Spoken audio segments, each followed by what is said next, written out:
Hello dears, എല്ലാവർക്കും നമ്മുടെ പുതിയൊരു വീഡിയോയിലേക്ക് സ്വാഗതം. ഇന്നത്തെ വീഡിയോയിൽ നമ്മൾ ചുരിദാറിൻ്റെ സ്റ്റിച്ചിങ് വീഡിയോ ആണ്. അപ്പോൾ കട്ടിങ്ങിൻ്റെ വീഡിയോ ഇതിന് മുമ്പ് നമ്മൾ അപ്ലോഡ് ചെയ്തിട്ടുണ്ട്. ഇതിന് മുമ്പുള്ള വീഡിയോ ആയിട്ട് അപ്ലോഡ് ചെയ്തിട്ടുണ്ട് കേട്ടോ. കാണാത്തവരുണ്ടെങ്കിൽ ഒന്ന് കണ്ടു നോക്കുക. ലിങ്ക് ഞാൻ ഡിസ്ക്രിപ്ഷനിൽ കൊടുക്കാം. അപ്പോൾ കാണാത്തവരൊക്കെ ഒന്ന് ചെക്ക് ചെയ്ത് നോക്കുക കേട്ടോ. അപ്പം നമ്മൾ ലൈനിങ് ചുരിദാറാണ് കട്ട് ചെയ്ത് വെച്ചിരിക്കുന്നത്. അപ്പം നമ്മൾ ആദ്യം ചെയ്യേണ്ടത് എന്താണെന്ന് വെച്ചാൽ ലൈനിങ്ങിൻ്റെ താഴ്ഭാഗം മടക്കി അടിക്കുക എന്നുള്ളതാണ്. അപ്പോൾ ഒരു ലൈനിങ്ങിൻ്റെ ചുരിദാർ നമുക്ക് സ്റ്റിച്ച് ചെയ്യാൻ കിട്ടിക്കഴിഞ്ഞാൽ നമ്മൾ ആദ്യം എന്ത് ചെയ്യണം, അതിൻ്റെ താഴ്ഭാഗം ഒരു അര ഇഞ്ച് വെച്ചിട്ടൊന്ന് മടക്കി അടിച്ചെടുക്കുക. അങ്ങനെ ഞാൻ 2 പീസ് മടക്കി അടിച്ചിട്ടുണ്ട്. അതിന് ശേഷം നമ്മുടെ മെയിൻ ക്ലോത്തിൻ്റെ ചീത്തവശം ലൈനിങ്ങിൻ്റെ ചീത്തവശത്തോട് ചേർത്ത് വയ്ക്കുക. അപ്പോൾ ലൈനിങ്ങിന് നല്ല വശം ചീത്ത വശം എന്നൊന്നുമില്ല, എല്ലാം ഏകദേശം ഒരുപോലെയാണ് ഇരിക്കുന്നത്. അപ്പോൾ നമ്മൾ അടിച്ച വശം ഉണ്ടല്ലോ, അത് ഉള്ളിലേക്ക് വരത്തക്ക രീതിയിൽ വെച്ചിട്ട് നമ്മുടെ മെയിൻ ക്ലോത്ത് ഒന്ന് മുകളിൽ വെച്ചിട്ട് 1/4 ഇഞ്ച് തയ്യൽ തുമ്പിട്ട് സ്റ്റിച്ച് ചെയ്തെടുക്കുക. നമ്മളിവിടെ ഫുള്ളായിട്ട് സ്റ്റിച്ച് ചെയ്യുന്നുണ്ട് കേട്ടോ. എക്സ്ട്രാ ഒരു അര ഇഞ്ചൊക്കെ അവിടെ ബാക്കി വരുന്നുണ്ട്, അത് നമുക്ക് അവസാനം കട്ട് ചെയ്ത് കളയാം. അപ്പം ഞാൻ സ്റ്റിച്ച് ചെയ്ത് വെച്ചിട്ടുണ്ട് 2 എണ്ണം. അതുപോലെ തന്നെ ഇത് ഫ്രണ്ട് പീസാണ് കേട്ടോ. ഇനി നമുക്കതിൻ്റെ സെൻറ്റർ ഒന്ന് മാർക്ക് ചെയ്യാം. ഞാനിപ്പോൾ ഇവിടെ വീനെക്കാണ് വെക്കുന്നത്. അപ്പോൾ ഞാൻ വീനെക്ക് ഒരു ക്യാൻവാസിൽ കട്ട് ചെയ്ത് തുണിയിൽ അയൺ ചെയ്ത് വെച്ചിട്ടുണ്ട്. അപ്പോൾ നമ്മുടെ ഈ ഒരു നെക്കിൻ്റെ സെൻറ്ററും അതുപോലെ തന്നെ നമ്മുടെ ചുരിദാറിൻ്റെ സെൻറ്ററും ഒരേപോലെ വെച്ചിട്ട് ഫുള്ളായിട്ടൊന്ന് സ്റ്റിച്ച് ചെയ്തെടുക്കണം. അതായത് സെൻറ്റർ വെച്ചിട്ടൊന്ന് സ്റ്റിച്ച് ചെയ്തെടുക്കണം. അതിന് മുമ്പ് നമുക്ക് ഈ ഒരു പീസ് ക്യാൻവാസിലേക്കൊന്ന് യോജിപ്പിച്ച് വയ്ക്കാം. തയ്യൽ തുമ്പ് ക്യാൻവാസിലേക്ക് മടക്കി അടിക്കുക. മടക്കി അടിച്ചിട്ടുണ്ട്. ഇനി വേണ്ടത് ഇതിൻ്റെ സെൻറ്ററിൽ ഇത് 2 സെൻറ്ററും കൂടെ ഒരുമിച്ച് വെച്ചതിന് ശേഷം ആദ്യം നേരെ താഴേക്കൊരു സ്റ്റിച്ച് കൊടുക്കുക. അപ്പോൾ ഇതിൻ്റെ സെൻറ്റർ ഏതെന്ന് മനസ്സിലാക്കാനാണ് ഞാനിപ്പോൾ മടക്കുന്നത്. അപ്പോൾ നമ്മൾ ആദ്യം ഒരു ലൈൻ വരച്ച് വെച്ചല്ലോ മെയിൻ ക്ലോത്തിൽ, ആ ലൈനും ഈ ഒരു ലൈനും ഒരേപോലെ വെച്ചിട്ട് കറക്റ്റ് ആ ഒരു മടക്ക് ഭാഗത്തോടെ തന്നെ താഴേക്ക് ആ കോർണർ വരെ അടിച്ചെടുക്കുക. അപ്പോൾ ഞാനൊന്ന് അളന്ന് നോക്കുക കേട്ടോ. അതായത് 2 സൈഡിലേക്കും സെയിം ലെങ്ത് ആണോ എന്നൊന്ന് അളന്ന് നോക്കുകയാണ്. അല്ലെങ്കിൽ ഒരു ഭാഗം കൂടി ഒരു ഭാഗം കുറഞ്ഞു ഇരിക്കുമല്ലോ, അതിന് വേണ്ടിയിട്ട് ഒന്ന് അളന്നൊക്കെ നോക്കിയിട്ട് നമുക്ക് കറക്റ്റായിട്ട് വെച്ച് കൊടുക്കാം. അപ്പോൾ ഞാൻ സെൻറ്റർ വരെ അടിച്ചിട്ടുണ്ട്. അതിന് ശേഷം 2 സൈഡിലേക്കും അടിച്ചെടുക്കുക. ഞാനിപ്പോൾ ഒരു സൈഡിലേക്ക് അടിച്ചു. അപ്പോൾ അതേ സൈഡിൽ തന്നെ തിരിച്ച് വന്നിട്ട് വീണ്ടും ഇപ്പുറത്തെ സൈഡിലേക്ക് അടിച്ചെടുത്തിട്ടുണ്ട്. ഇനി ഇതിൻ്റെ ഉൾഭാഗം ഒന്ന് കട്ട് ചെയ്ത് മാറ്റാം. ഉള്ളിൽ കുറച്ച് തുണിയുണ്ടല്ലോ, അതൊന്ന് കട്ട് ചെയ്ത് കളയേണ്ടതാണ്. ഫുള്ളായിട്ടത് കട്ട് ചെയ്ത് കളയുക. എന്നിട്ട് ചെറിയ കട്ടിങ് ഒക്കെ ഇട്ട് കൊടുക്കുക. ആ സെൻറ്ററിലെ കോർണറിൽ വരുമ്പോൾ നന്നായിട്ട് കട്ടിങ് ഇട്ട് കൊടുക്കുക. സ്റ്റിച്ചിലേക്ക് കയറാതിരിക്കാൻ പ്രത്യേകം ശ്രദ്ധിക്കുക. ഇനി ഇത് ഉള്ളിലേക്ക് മടക്കി വെച്ചിട്ട് നന്നായിട്ട് അയൺ ചെയ്തെടുത്താൽ മതി. പതിച്ചടിച്ചില്ലെങ്കിലും കുഴപ്പമില്ല, അയൺ ചെയ്തെടുത്താൽ മതി. അപ്പോൾ നമ്മുടെ ഫ്രണ്ട് റെഡി ആയിട്ടുണ്ട്. ഇനി ബാക്കിനൊക്കെയാണ് നമുക്ക് സ്റ്റിച്ച് ചെയ്യാനുള്ളത്. ബാക്കിൽ ഞാൻ ക്യാൻവാസ് ഒന്നും വെക്കുന്നില്ല. അപ്പോൾ ബാക്ക് പീസ് 2ആയിട്ട് മടക്കി വെച്ചിട്ടുണ്ട്. ഞാനിവിടെ 3 ഇഞ്ച് ലെങ്ത് ആട്ടോ എടുക്കുന്നത്. നമ്മൾ വീനെക്ക് വെട്ടിയപ്പോൾ ഒരു 3.25 എടുത്തിരുന്നു. പക്ഷേ ഇത് തയ്യൽ തുമ്പ് പോണത് കൊണ്ട് കുറച്ച് കയറ്റി അടിക്കുമല്ലോ, അപ്പോൾ അതുകൊണ്ട് 3 ഇഞ്ചാണ് എടുത്തിട്ടുള്ളൂ.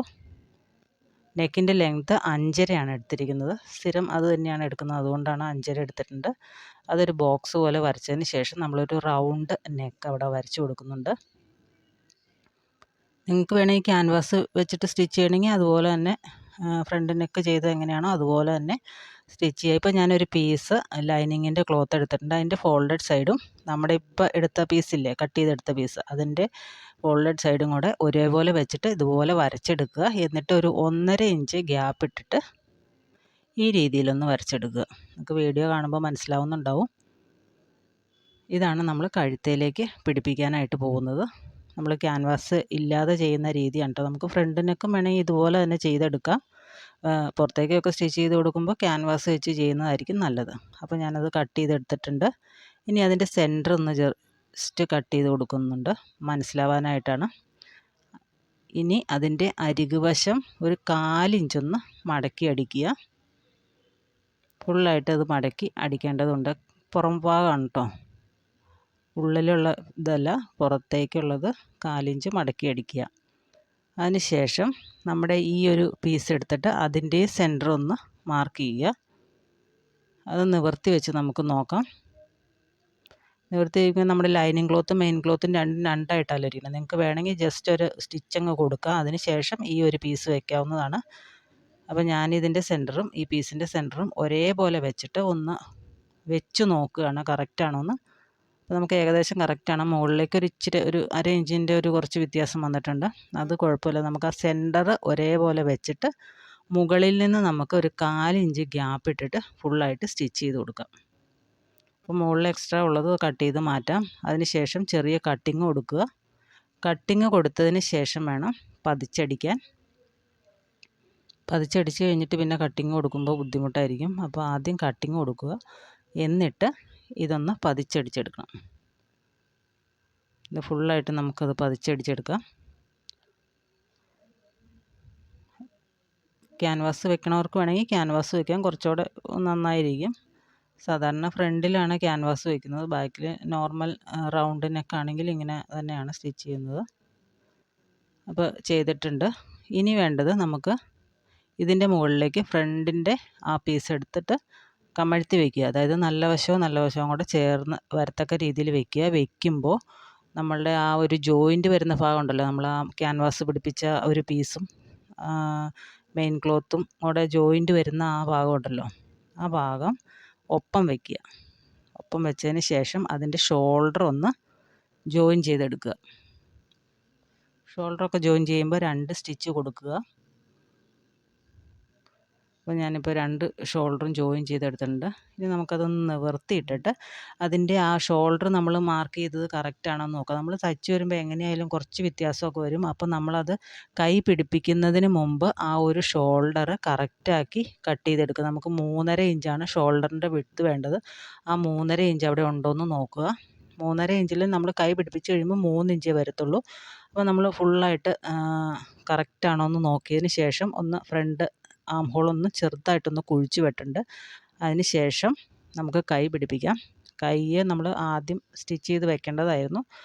അപ്പോൾ നമ്മളിത് വെച്ചിട്ടുണ്ടായിരുന്നില്ല. അപ്പോൾ അതുകൊണ്ട് ഞാൻ കൈ ഒന്ന് 2 പീസും കൂടെ ജോയിൻ ചെയ്തെടുക്കുകയാണ്. എന്നിട്ട് അതൊന്ന് പതിച്ചും കൂടെ അടിച്ച് കൊടുക്കുന്നുണ്ട്. നമുക്കൊരു എക്സ്ട്രാ പീസ് വേറെ ഒരു തുണിയുടെ, ഞാൻ കഴിഞ്ഞ ദിവസം വീഡിയോയിൽ കാണിച്ചിരുന്നു, വേറെ ഒരു സെയിം കളറിലെ തുണിയുണ്ടെന്ന്. ആ തുണിയുടെ ഒരു പീസ് ഞാനിപ്പോൾ ഇതിൻ്റെ അകത്തൊന്ന് വെച്ച് കൊടുക്കുകയാണ്. അപ്പോൾ ഈ പീസ് എന്ന് പറയുമ്പോൾ വെച്ച് കൊടുക്കുന്നത് എങ്ങനെയാണെന്ന് വെച്ചാൽ നമ്മുടെ സ്ലീവിൻ്റെ ചീത്ത വശത്ത് ഈ പീസിൻ്റെ നല്ല വശം ചേർത്ത് വയ്ക്കുക. അപ്പോൾ ഉള്ളിൽ നിന്ന് മറിച്ച് പുറത്തേക്ക് ഇടുന്ന രീതിയിലാണ് വയ്ക്കുന്നത്. അപ്പോൾ സ്ലീവിൻ്റെ ചീത്ത വശവും നമ്മുടെ എക്സ്ട്രാ പീസിൻ്റെ നല്ല വശവും കൂടെ ചേർത്ത് വയ്ക്കുക. ആദ്യം ഒരു സ്റ്റിച്ച് 1/4 ഇഞ്ച് ഗ്യാപ്പ് ഇട്ടിട്ട് കൊടുക്കുക. ഒരെണ്ണം ഞാൻ സ്റ്റിച്ച് ചെയ്തെടുത്തിട്ടുണ്ട്, അതുപോലെ തന്നെ മറ്റേതും സ്റ്റിച്ച് ചെയ്തെടുക്കുക. അപ്പോൾ നമ്മളിങ്ങനെ ചെയ്തെടുക്കുമ്പോൾ ഒരേപോലെ, അതായത് ഒന്ന് കഴിഞ്ഞ് മറ്റൊന്ന് എന്നുള്ള രീതിയിൽ പെട്ടെന്ന് സ്റ്റിച്ച് ചെയ്തെടുക്കുകയാണെങ്കിൽ നമ്മുടെ പണി വേഗം കഴിയും. ഇപ്പം ഞാൻ നിങ്ങൾക്ക് പെട്ടെന്ന് മനസ്സിലാകാൻ വേണ്ടിയിട്ടാണ് നൂലിങ്ങനെ കട്ട് ചെയ്ത് വിടുന്നത്. നൂല് കട്ട് ചെയ്യാതെ നമ്മൾ ചെയ്യുകയാണെങ്കിൽ നമുക്ക് ഒരുപാട് സമയം ലാഭമുണ്ട്. ഒന്ന് കഴിഞ്ഞ് മറ്റൊന്നെന്നുള്ള രീതിയിൽ ഇങ്ങനെ വെച്ച് കൊടുത്താൽ മതി. ഇപ്പോൾ ഒരെണ്ണം ഞാൻ അവിടെ സ്റ്റിച്ച് ചെയ്ത് വെച്ചേക്കണം കേട്ടോ, മറ്റേതും അതുപോലെ തന്നെ സ്റ്റിച്ച് ചെയ്യുക. അപ്പോൾ പതിച്ചടിക്കുന്നതാണ് കാണുന്നത്. പതിച്ചൊന്ന് നന്നായിട്ട് അടിച്ചു കൊടുക്കുന്നുണ്ട്. നൂല് കട്ട് ചെയ്യാതെ അടുപ്പിച്ചടുപ്പിച്ച് അങ്ങനെ അടിച്ചു കൊടുക്കുകയാണെങ്കിൽ നമുക്ക് പെട്ടെന്ന് തന്നെ നമ്മുടെ പണിയും കഴിയും, എളുപ്പവുമാണ്. അപ്പോൾ ഞാൻ ഫുള്ളായിട്ട് സ്റ്റിച്ച് ചെയ്തിട്ടുണ്ട്. ഇനി നമുക്കത് നല്ല വശത്തേക്ക് വെച്ചിട്ടൊന്ന് പതിച്ച് സ്റ്റിച്ച് ചെയ്യുന്നുണ്ട്. അപ്പോൾ ഒരു സൈഡ്, അതായത് ഒരു സ്ലീവ് നമ്മുടെ റെഡി ആയിട്ടുണ്ട്. കണ്ടോ, ഇങ്ങനെയാണ് ഇരിക്കുന്നത്. ഇനിയിപ്പോൾ മറ്റേ സ്ലീവും ഇതുപോലെ തന്നെ റെഡിയാക്കി എടുത്തതിന് ശേഷം സ്ലീവിൻ്റെ 2 നല്ല വശങ്ങളും ചേർത്ത് വെച്ചിട്ട് ഒരു സൈഡ്, ഏതെങ്കിലും ഒരു സൈഡ് ഒന്ന് കുഴിച്ച് വെട്ടുന്നുണ്ട്. നമ്മുടെ ഫ്രണ്ട് ആം ഹോൾ കുഴിച്ച് വെട്ടിയില്ല, അതുപോലെ തന്നെ സ്ലീവിൻ്റെ ഒരു സൈഡ് നമ്മൾ കുഴിച്ച് വെട്ടുന്നുണ്ട്. അപ്പോൾ നമ്മുടെ മുകൾ ഭാഗം ഉണ്ടല്ലോ, ആ ജോയിൻറ്റ് വരുന്ന ഭാഗമാണ് അതിൻ്റെ സെൻറ്റർ. ആ സെൻറ്റർ ഭാഗം കറക്റ്റായിട്ട് ആ ഒരു ഷേപ്പിലിരിക്കണം, അല്ലാണ്ട് കൂർത്തിരിക്കരുത്. കൂർത്തിരുന്ന് കഴിഞ്ഞാൽ കൈ സ്റ്റിച്ച് ചെയ്ത് കഴിയുമ്പോൾ അതുപോലെ തന്നെ കൂർത്തിരിക്കും. അപ്പോൾ അത്രയേ ഉള്ളൂ. ഇനി നമുക്ക് സ്ലീവ് ജോയിൻ ചെയ്യണത് എങ്ങനെയെന്ന് നോക്കാം. നമ്മുടെ ഷോൾഡർ ജോയിൻറ്റ് കണ്ടില്ലേ, ആ ഷോൾഡർ ജോയിൻറ്റും അതുപോലെ തന്നെ നമ്മുടെ സ്ലീവിൻ്റെ സെൻറ്ററും ഒരേപോലെ വയ്ക്കുക. സ്ലീവിൻ്റെ സെൻറ്ററിലാണ് നമ്മൾ ആ ജോയിൻറ്റ് വന്നേക്കണത്, അത് ഒരേപോലെ വെച്ചിട്ട് നമ്മളിപ്പോൾ ആ കുഴിച്ച് വെട്ടിയ ആ ഒരു ഭാഗം ഉണ്ടല്ലോ, ആ ഭാഗം ഫ്രണ്ട് സൈഡിലേക്ക് വരത്തക്ക വണ്ണം വയ്ക്കുക. അപ്പോൾ ഞാൻ സെൻറ്ററിൽ നിന്നാണ് തുടങ്ങിയത്. 2 സൈഡിലേക്കും, അതായത് ഫ്രണ്ടിലേക്കും ബാക്കിലേക്കും സ്റ്റിച്ച് ചെയ്യുന്നുണ്ട്. അപ്പോൾ നമ്മുടെ ഇതെല്ലാം സ്റ്റിച്ച് ചെയ്ത് കഴിഞ്ഞിട്ടുണ്ട്. ഇനി നമ്മൾ ഒരേപോലെ വെച്ച് നോക്കുക കേട്ടോ. സ്ലീവ് ഒരേപോലെ വെച്ച് നോക്കുമ്പോൾ നമ്മുടെ ആം ഹോളിൻ്റെ ആ ജോയിൻറ്റ് വരുന്ന ഭാഗം കണ്ടോ, അത് ഒരേപോലെയാണോ എന്ന് നോക്കുക. ഇല്ലെങ്കിൽ ഒന്ന് കുറച്ച് കയറ്റി അടിക്കുകയാണെങ്കിൽ അടിച്ചാലും അത് ഒരേപോലെ വയ്ക്കുക, ഒരേപോലെ വരുത്തുക. ഓക്കെ. മനസ്സിലായെന്ന് വിചാരിക്കുന്നു. എല്ലാം ഒരേപോലെ ആയിരിക്കണം, ജോയിൻറ്റുകളും സ്ലീവിൻ്റെ അറ്റവും എല്ലാം ഒരേപോലെ ആയിരിക്കണം. ഒരേപോലെ വെച്ചതിന് ശേഷം നമുക്ക് അളവ് നമ്മൾ മാർക്ക് ചെയ്തിട്ടുണ്ടല്ലോ അതനുസരിച്ച് സ്റ്റിച്ച് ചെയ്തെടുക്കണം. ഇത് എന്താണെന്ന് വെച്ചാൽ നമ്മുടെ ബാക്ക് സൈഡിൽ ടക്ക് ഇടുന്നതാണ്. ടക്ക് ഇടുന്നത് എങ്ങനെയാണെന്ന് വെച്ചാൽ മുകൾ ഭാഗത്തുനിന്ന് ഒരു 11 ഇഞ്ച് താഴേക്ക് ഒന്ന് മാർക്ക് ചെയ്യുക. അതാണ് ആ വലിയ ലൈൻ മാർക്ക് ചെയ്തിരിക്കുന്നത്. അതിന് ശേഷം നമുക്ക് ഈ ഒരു പീസിൻ്റെ സെൻറ്റർ ഒന്ന് മാർക്ക് ചെയ്യാം. ഇപ്പം മൊത്തത്തിൽ 24 ഇഞ്ചാണ് എനിക്ക് കിട്ടിയിരിക്കുന്നത്. അതിൻ്റെ സെൻറ്റർ ഒരു 12 ഇഞ്ചിലൊന്ന് മാർക്ക് ചെയ്യുന്നുണ്ട്. അതായത് ഈ ചുരിദാറിൻ്റെ സെൻറ്ററാണ് ആ നടുക്ക് വരച്ചിരിക്കുന്ന ആ ഒരു ലൈന്. ആ ലൈനിൽ നിന്ന് 2 സൈഡിലേക്ക് 4 ഇഞ്ച് വെച്ചിട്ടൊന്ന് മാർക്ക് ചെയ്യുക. മുകളിൽ നിന്ന് 11 ഇഞ്ചും സെൻറ്ററിൽ നിന്ന് 4 ഇഞ്ചും 2 സൈഡിലേക്ക് മാർക്ക് ചെയ്യുക. എന്നിട്ട് ആ 4 ഇഞ്ച് മാർക്ക് ചെയ്തതിൽ നിന്ന് നേരെ താഴേക്ക് ഒരു 7.5 അല്ലെങ്കിൽ 8 ഇഞ്ചോ മാർക്ക് ചെയ്യാം നമുക്ക്. അത് ഓരോരുത്തരുടെ ഇഷ്ടം അനുസരിച്ചിരിക്കും. ഞാനിപ്പോൾ 8 ഇഞ്ച് മാർക്ക് ചെയ്തിട്ടുണ്ട്. നമ്മുടെ ആ സ്ലിറ്റിന് മുകളിൽ നിൽക്കണം കേട്ടോ. എത്ര മാർക്ക് ചെയ്താലും ഇപ്പുറത്തെ സൈഡിലും അതുപോലെ തന്നെ 8 ഇഞ്ചൊന്ന് മാർക്ക് ചെയ്തിട്ടുണ്ട്. അതൊന്ന് സ്ട്രെയിറ്റ് ലൈനായിട്ട് നമ്മൾ വരച്ച് കൊടുക്കുന്നുണ്ട്. ഇനി കാൽ ഭാഗം സെൻറ്റർ ഭാഗത്ത് വരുമ്പോൾ നമുക്കൊരു കാൽ ഭാഗം തയ്യൽ തുമ്പ് വരത്തക്ക രീതിയിൽ ഈ രീതിയിലാണ് നമ്മൾ സ്റ്റിച്ച് ചെയ്തെടുക്കുന്നത്. സ്റ്റിച്ച് ചെയ്തെടുക്കുമ്പോൾ കാണിക്കുക അതെങ്ങനെയാണെന്നുള്ളത്. അപ്പം നമ്മൾ ടക്കും അവിടെ വരച്ച് വെച്ചിട്ടുണ്ട്. ഇപ്പം നമുക്ക് സ്ലീവ് ഒന്ന് ജോയിൻ ചെയ്തെടുക്കാം. നമ്മൾ ആ മാർക്ക് ചെയ്തേക്കണേ ആ ലൈനിൽ കൂടി തന്നെ സ്റ്റിച്ച് ചെയ്തെടുക്കുക. എന്നിട്ട് ആ ഒരു ഹിപ്പിൻ്റെ ആ ഭാഗത്ത് സ്ലിറ്റ് വരുന്ന ഭാഗമുണ്ടല്ലോ അവിടെ കൊണ്ടുവന്ന് കുത്തി നിർത്തിയതിന് ശേഷം വീണ്ടും തിരിച്ച് സ്ലീവിൻ്റെ അവിടെ വന്ന് നിർത്തുക. ഇപ്പുറത്തെ സൈഡും അതുപോലെ സ്റ്റിച്ച് ചെയ്തെടുക്കണം. ഇപ്പം ഞാൻ സ്റ്റിച്ച് ചെയ്യുന്നത് എന്താണെന്ന് വെച്ചാൽ 2 സൈഡിലെയും സ്ലിറ്റിൻ്റെ ആ ഭാഗമാണ് നമ്മളൊന്ന് ഷേപ്പ് ചെയ്ത് കട്ട് ചെയ്തേക്കണ കാരണം ആദ്യം സ്റ്റിച്ച് ചെയ്തത് അതങ്ങ് പോയി. അപ്പോൾ അതുകൊണ്ട് സ്ലിറ്റൊന്ന് അടിച്ചെടുക്കുകയാണ്. സ്ലിറ്റ് അടിക്കാൻ നിങ്ങൾക്ക് അറിയാമായിരിക്കുമല്ലേ, അപ്പോൾ അതുകൊണ്ടാണ് കൂടുതൽ ഡീറ്റെയിൽഡായിട്ട് പറയാത്തത്. അപ്പോൾ സ്ലിറ്റ് അടിച്ചെടുത്തിട്ടുണ്ട്. അതിന് ശേഷം ഒന്ന് പതിച്ചും കൂടെ അടിക്കുന്നുണ്ട്. 2 സൈഡും പതിച്ചടിച്ചാലാണ് നമുക്ക് ചുളിവുകൾ എന്തെങ്കിലും ഉണ്ടെങ്കിൽ മാറിക്കിട്ടുള്ളൂ. അപ്പോൾ അതുപോലെ തന്നെ താഴ്ഭാഗവും നമ്മൾ 2 സ്റ്റിച്ച് കൊടുക്കുക കേട്ടോ. എല്ലാം 2 സ്റ്റിച്ച് കൊടുക്കുക സ്ലിറ്റിലും താഴ്ഭാഗത്തും. ഇനിയാണ് നമുക്ക് ടക്ക് ഇടേണ്ടതായിട്ടുള്ളത്. അപ്പം ഞാൻ ആദ്യം വരച്ച് വെച്ചേക്കണ ആ ലൈൻ കണ്ടില്ലേ, ആ ലൈൻ ഒന്ന് മാഞ്ഞു പോയി. അതൊന്ന് കറക്റ്റായിട്ടൊന്ന് വരച്ച് വെക്കുന്നുണ്ട്. മൊത്തം 8 ഇഞ്ചാണ് ടക്കിൻ്റെ ലെങ്ത്ത് വരുന്നത്. അതിൻ്റെ സെൻറ്ററിൽ ഒരു 4 ഇഞ്ചിൽ വെച്ചിട്ട് ഞാനൊന്ന് മാർക്ക് ചെയ്യുന്നുണ്ട്.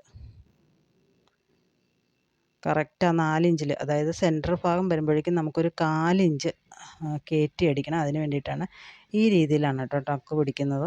അങ്ങനെ പിടിച്ചു കഴിഞ്ഞിട്ട് കാണിച്ചു തരാം. ഇതുപോലെയാണ് നമുക്ക് സ്റ്റിച്ച് ചെയ്യാം. മുകളിൽ നിന്ന് നമ്മൾ തുടങ്ങുമ്പോൾ, അതായത് മുകളിൽ നിന്ന് ആരംഭിക്കുമ്പോൾ വളരെ തിന്നായിട്ട് വരിക. എന്നിട്ട് ആ സെൻറ്ററിലെത്തുമ്പോൾ ഒരു 4 ഇഞ്ച് കയറ്റി അടിക്കുക. അപ്പോൾ 2 തുണിയും ഒരുപോലെ ഉള്ളിൽ വന്നിട്ടുണ്ടോ എന്ന് നോക്കണം. കോട്ടൺ ആയതുകൊണ്ട് കുഴപ്പമില്ല. ഷിഫോണിൻ്റെ തുണിയൊക്കെ ആണെങ്കിൽ ഈ ടക്ക് സ്റ്റിച്ച് ചെയ്യാനായിട്ട് വലിയ ബുദ്ധിമുട്ടായിരിക്കും. അപ്പോൾ 4 ഇഞ്ച് കയറ്റി അടിക്കും. പിന്നെ താഴേക്ക് വരുന്തോറും തിന്നായിട്ട് വരും. അപ്പോൾ 2 സൈഡിലും വളരെ തിന്നായും നടുക്ക് ഭാഗം വരുമ്പോൾ 4 ഇഞ്ച് വിഡ്ത്തിലുമാണ് നമുക്ക് അടിച്ചെടുക്കേണ്ടത്. അപ്പോൾ ഇത് ഒന്ന് അടിച്ചിട്ടുണ്ട്. അതുപോലെ തന്നെ നമുക്ക് ഇപ്പുറത്തെ സൈഡും കൂടെ സ്റ്റിച്ച് ചെയ്തെടുക്കാം. അപ്പം നമ്മൾ മാർക്ക് ചെയ്യുമ്പോൾ എല്ലാം കൂടെ ഒരുമിച്ച് മാർക്ക് ചെയ്ത് വയ്ക്കുകയാണെങ്കിൽ നമുക്ക് എളുപ്പം ഉണ്ടായിരിക്കും സ്റ്റിച്ച് ചെയ്യാനായിട്ട്. അല്ലെങ്കിൽ ഓരോന്നോരോന്നായിട്ട് സ്റ്റിച്ച് ചെയ്ത് കഴിയുമ്പോൾ എടുത്ത് മാർക്ക് ചെയ്യേണ്ടതായിട്ട് വരും. അപ്പോൾ ഞാൻ ഇവിടെയും ഇതുപോലെ തന്നെ 4 ഇഞ്ച് ഗ്യാപ്പ് ഇട്ടിട്ട് ടക്ക് സ്റ്റിച്ച് ചെയ്യുകയാണ്. അപ്പോൾ 4 ഇഞ്ച് വരുമ്പോൾ 1/2 ഇഞ്ചാവും. അപ്പോൾ മൊത്തത്തിൽ നമുക്കൊരു 1 ഇഞ്ചിൽ ഒരു ഒതുക്കത്തിലിരിക്കും ശരിക്കും പറഞ്ഞാൽ. ടക്ക് ഇട്ട് കഴിയുമ്പോൾ നമുക്ക് വേണമെങ്കിൽ ഫ്രണ്ട് സൈഡിലും ഇടാം. ചിലർ ഫ്രണ്ട് സൈഡിലിടും, ചിലർ ബാക്കിൽ മാത്രമേ ഇടുകയുള്ളൂ. നോർമലായിട്ട് ബാക്കിൽ മാത്രമേ ഇടാറുള്ളൂ. അപ്പോൾ ഇത്രയേ ഉള്ളൂ. അപ്പോൾ ഇനി നമുക്ക് വേണ്ടത് ഹെമ്മിങ് ചെയ്തെടുക്കുക എന്നുള്ളതാണ്. അപ്പോൾ ഇത്രയേ ഉള്ളൂ ഇന്നത്തെ വീഡിയോ. Thanks for watching.